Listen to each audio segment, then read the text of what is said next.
नमस्कार, आप देख रहे हैं कैपिटल टीवी का खास शो वाटर वॉर। मैं हूं परवीन शेख। बिहार विधानसभा की 243 सीटों पर इस बार मुकाबला एक तरफा रहा। एनडीए ने बहुत आसानी से 200 का आंकड़ा पार कर लिया।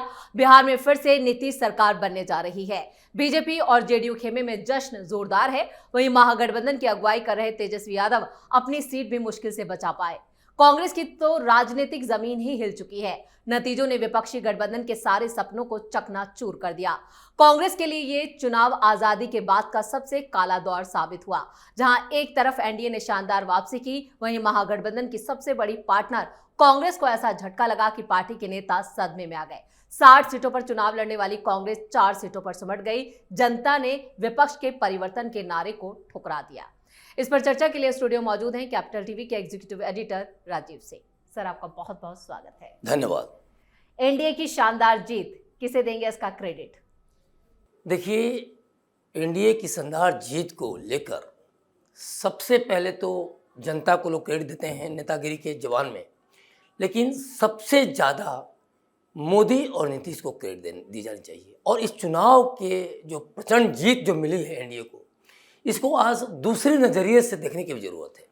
लोग महिलाओं के नज़रिए से देखते हैं कि 10,000 रुपये दे दी इसलिए जीत गए। लोग तरह तरह की बातें करते हैं, जो भी एक तरह से राजनीतिक पंडित हैं नासिस करते हैं। लेकिन एक बात समझने की ज़रूरत है, ऐसा नहीं कि जीत नहीं मिलने वाली थी, जीत एकदम मिलने वाली थी।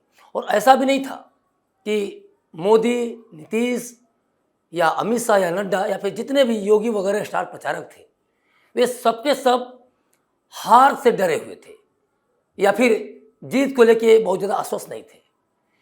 सबसे ज़्यादा इस बात से वे डरे हुए थे कि कहीं फिर से जनता को बरगला कर, जनता को गुमराह कर वैसी शक्तियां सत्ता में ना आ जाएं बिहार के कि फिर से जंगल राज की वापसी हो जाए। और इसी डर से लगातार इस एज में भी, चाहे प्रधानमंत्री की एज देखें, नीतीश कुमार की एज देखें, सब के सब लगातार 3-3, 4-4 सभाएं एक दिन में करते रहे, क्योंकि इन लोगों ने बिहार की जनता का विकास किया है, इसमें कोई दौरा नहीं। 20-20 साल तक मेहनत की है।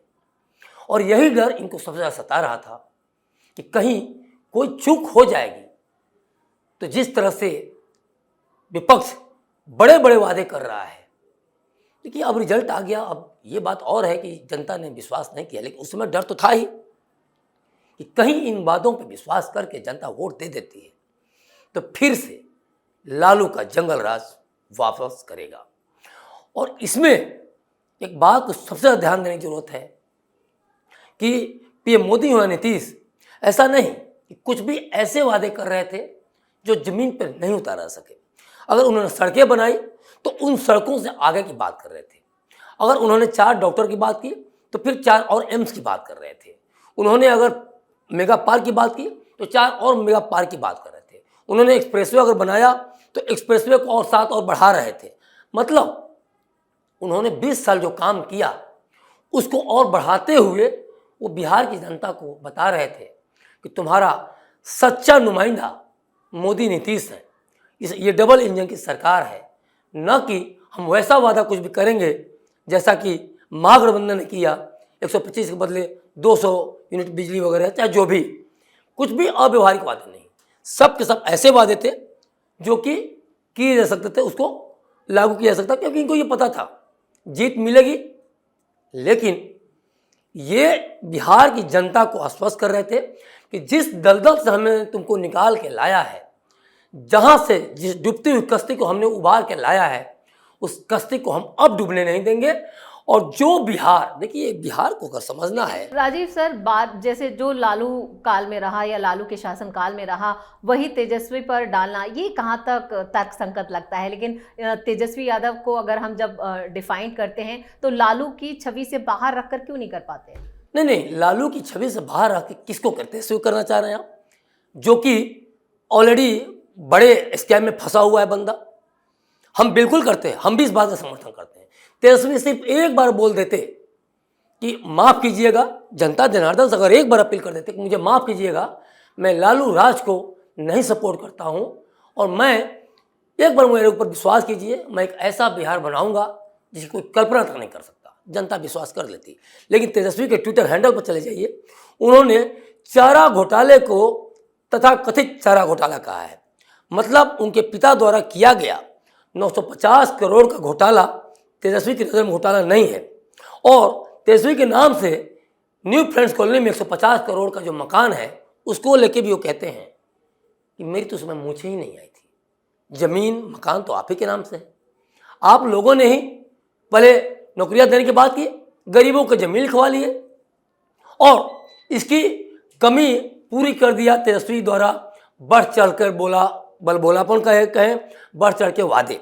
जब वो कह रहे हैं कि बिहार के हर परिवार को नौकरी देंगे, तो न उन्होंने कोई स्टैटिस्टिकल एक तरह से डेटा को एनालाइज किया, न ही बिहार की जनता की राय ली कि क्या ये मुफीद होगा, या फिर बिहार के अधिकारियों की एक अकाउंटेंट या जो भी मतलब कम से कम एक इंटेलेक्चुअल से कम बात कर दिए होते। लेकिन घमंड और अहंकार इतना ज़्यादा था कि सब कुछ मिट्टी पलीत कर गया। दूसरी बात एक और है, अब मोदी और नीतीश की बड़ी बड़ी योजनाएं और वहाँ कुल मिलाकर विकास पर वोट चोरी का जो मुद्दा था वो कहीं ना कहीं हल्का पड़ गया और विकास ऊपर रहा, तो लोगों ने विकास को चूज किया और बिहार की जनता ने एक समझदारी का भी परिचय दिया इसको लेकर राजीव सर। लेकिन यहाँ पर जिस तरह से अमित शाह ने एनडीए के को संभाला था, क्योंकि सबसे ज्यादा कैंप जो लगाकर बैठे वो अमित शाह थे। हम मोदी और नीतीश का तो जिक्र करें, लेकिन अमित शाह ने जिस तरह से इस पूरे चुनाव में जो रणनीतिक तालमेल बिठाया और जो रणनीतियां बनाई, उसमें उसका क्रेडिट उनको भी जाता है। देखिए, मेरा जो अपना मानना है, कोई रणनीति वर्त ने कुछ नहीं काम किया यहाँ। ऐसा नहीं कि इस बार ऐसी रणनीति बना दी गई कि 200 प्लस एनडीए आ गई। इस बात को सबको समझना होगा कि जंगल राज, देखिए चुनाव कहाँ हो रहा था, बिहार में हो रहा था जी। जंगल राज का भोगी कौन था? पूरा बिहार था। जंगल राज को आप रील्स के माध्यम से नहीं समझ सकते, आप वीडियो के माध्यम से नहीं समझ सकते। जंगल राज हर किसी के कलेजे में नासूर की तरह, एक खंजर की तरह लगा हुआ है। उन बिहारियों से पूछिए, उन बिहार की माओं से पूछिए, उन बहनों से पूछिए, उन पिता से पूछिए कि कैसे उनका जब बच्चा किडनैप होता था तो किस तरह डेड बॉडी उनके दरवाजे पे मिलती थी, कैसे बच्चियां जाती थी तो लोग डरे होते थे शाम को स्कूल से ट्यूशन से लौट पाएगी कि नहीं पाएगी। तो यहाँ जो एनडीए ने किया है वो पहली बार नहीं कर रही है। लेकिन अब भी चुनौतियां कम नहीं है। एनडीए की वापसी, नीतीश कुमार फिर वापसी कर रहे हैं, 10वीं बार वो मुख्यमंत्री की शपथ लेंगे। लेकिन अब पलायन और रोजगार दो बड़े मुद्दे हैं, अब इनको क्या यहाँ पर सॉर्ट आउट किया जाएगा? देखिए, पलायन को आप कैसे देखते हैं ये बहुत मैटर करता है। अगर हमारा बच्चा दिल्ली में पढ़ रहा है और वो लंदन जा रहा है, तो कल को हम बोलते हैं कि दिल्ली में नौकरियां नहीं, दिल्ली से पलायन हो रहा है, तो ये मूर्खता होगी। बिहार में भी जो भी अपर कास्ट हैं या फिर जो काफ़ी दलित वगैरह में काफ़ी आगे बढ़ गए हैं, तो अगर कोई सासाराम में कोई नौकरी कर रहा है तो वो, या फिर सासाराम पढ़ रहा है, वो चाहेगा कि वो इलाहाबाद जाए, वो चाहेगा कि इलाहाबाद वाले दिल्ली जाएं, दिल्ली वाले लंदन जाएं, अमेरिका जाएं। इसको आप पलायन नहीं कह सकते। रही बात कि अब नौकरियों की, तो जो जंगल राज और जो कांग्रेस सरकार ने जिस तरह का बिहार दिया था, 35 साल पहले कांग्रेस थी और 20 साल पहले राजद थी, तो उस बिहार को बनाने में, उन गड्ढों को भरने में समय लगेगा, इसमें कोई दो राय नहीं है। और आज देखिए 50 लाख जो रोजगार था, आप समझ रहे हैं बिहार के जैसे राज्य में 50 लाख रोजगार देना और अगले 5 साल में 1 करोड़ रोजगार की बात करना, ये अपने आप में एक नए बिहार, बल्कि मैं साफ कह रहा हूँ कि पूरे राज्यों में भारत के एक सबसे विकसित बिहार की बात है। और बिहार के लिए सुनना बड़ा अचरज भरी चीज़ है, क्योंकि बिहार ने शुरू से पिछड़ापन देखा है, गरीबी देखा है। वो तो नीतीश कुमार की और एनडीए सरकार की खैर मनाइए कि बिहार को एक तरह से कहा जाए डेवलपमेंट के सबसे बड़े सोपान तक पहुंचाया है।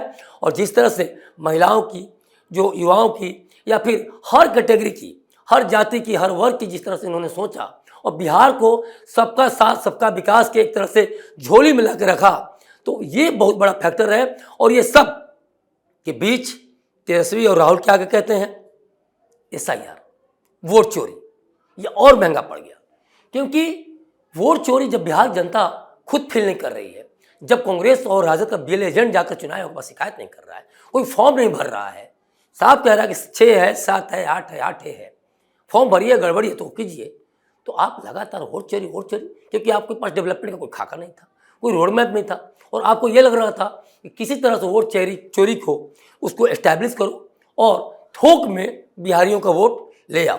तो ये उल्टा पड़ गया इनके ऊपर, और यही कारण था कि फिर से एक बार नीतीश में, मोदी के चेहरे में जनता ने विश्वास जताया और कहीं तेजस्वी और राहुल को, तेजस्वी को भी मैं कह रहा हूँ, ये बाहरी बताया। अगर आप बिहार की सोच से वास्ता नहीं रखते, इत्तेफाक नहीं रखते, तो आप बिहार के हैं ही नहीं, बिहारियों के हैं ही नहीं। ये बिहार के लोगों ने आपके माथे पर चिपका दिया, खासतौर पे ये जो रिजल्ट आया है उसके माध्यम से। और राहुल तो बाहरी थे ही, 80 साल बाद इनकी कांग्रेस कार्य समिति की बैठक होती है, तो राहुल से ज़्यादा बाहरी तो ट्रंप भी नहीं है अमेरिका के।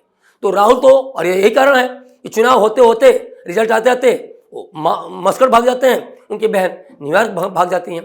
तो बिहार ने फैसला किया कि तुमको पूरी तरह से बिहार से खदेड़ दिया जाए, और आज यही हाल बता रहा है कि आपने जो किया उससे ज़्यादा दुर्दशा बिहार की जनता ने आपके माथे पर चिपका दिया।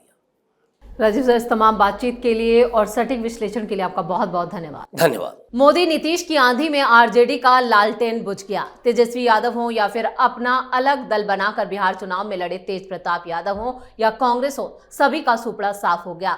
चुनाव के नतीजों ने तो जीती जा रही सीटों के मामले में एक तरह से कह सकते हैं कि एग्जिट पोल्स को भी पीछे छोड़ दिया। इसके लिए विपक्ष का टकराव और फेक नैरेटिव बड़ा कारण रहा। फिलहाल तो विपक्षी नेता मुंह छिपाकर अंडरग्राउंड हो चुके हैं और इस शर्मनाक ने विपक्ष को हाशिए पर धकेल दिया है। वहीं एनडीए एक बार फिर बिहार में अपनी सरकार बनाने जा रही है। ताजपोशी की तैयारियां हैं, जश्न जोरदार है। इस खास शो में इतना ही। वीडियो कैसा लगा कमेंट करके अपनी राय जरूर दें। वीडियो को लाइक करें, शेयर करें और कैपिटल टीवी को सब्सक्राइब जरूर करें। धन्यवाद।